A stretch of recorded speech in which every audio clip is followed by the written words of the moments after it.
Hi guys, I'm in Quito, Ecuador, and wanted to answer some questions, help some people out. So I have a question here from Try to Find Happiness. Question is, how does one pitch an idea to a venture capitalist that risks being labeled as a nonprofit? Yeah, it's a good question. I've several thoughts on this. The first question for you is, who is your customer? So you mentioned you want to educate teens and underserved communities. Okay. Right off the bat though, are the teens your customers? I probably wouldn't recommend that. Are schools, right? Are you selling a product to high schools? That would be one. Are you selling them to cities or city governments? Are you selling them to community centers? So who is your audience and who is your customer? So that's the first question I would ask, because that starts you thinking about these in different ways. If it's teens, then maybe it's an app, right? But if you're selling it to schools, then maybe it's a program, and that's actually, it could be a product, right?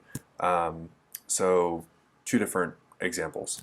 I am a little anti-VC. I've never accepted VC money, so I guess my own biases. But I sort of look at VC funding as like gasoline, or if you have lots of gasoline, you can go really fast, but you can also explode. So it increases how fast you can grow, but it also increases the risks. And I've read some academic research that suggests in some situations VC funding can actually increase it can decrease the success rate of a startup, right? So just be in mind. I think a lot of times we're tempted to take VC funding or funding from other people because it's easy, it's a quick way. But instead, if you develop a product and sell to schools, that takes time, right? Making that product can take time, and then selling to a school, that might take 6 months to a year because of the budgets and their cycle. So that takes a lot of time, that's harder.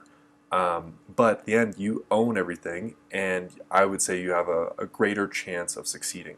So just keep it in mind, you don't need to take venture capital funding.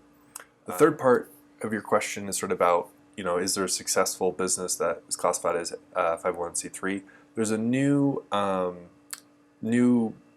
organizations that are being founded in different states, so that you don't have to be a business, you don't have to be a 501c3. I forget what they're called, but you can be registered in the state as a separate entity.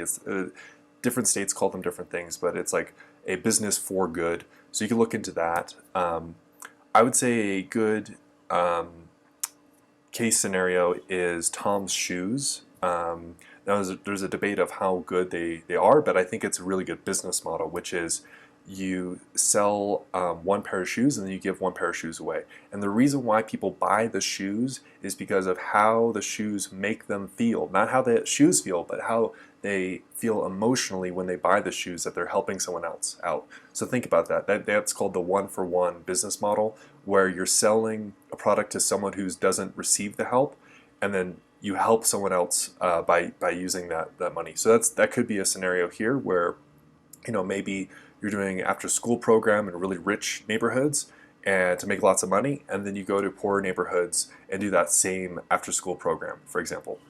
Just one. So I think I hope I answered your question. First is ask who your audience is. Second is reevaluate venture capital funding. And the third is consider the one-for-one business model. I wish you all the luck. Bye.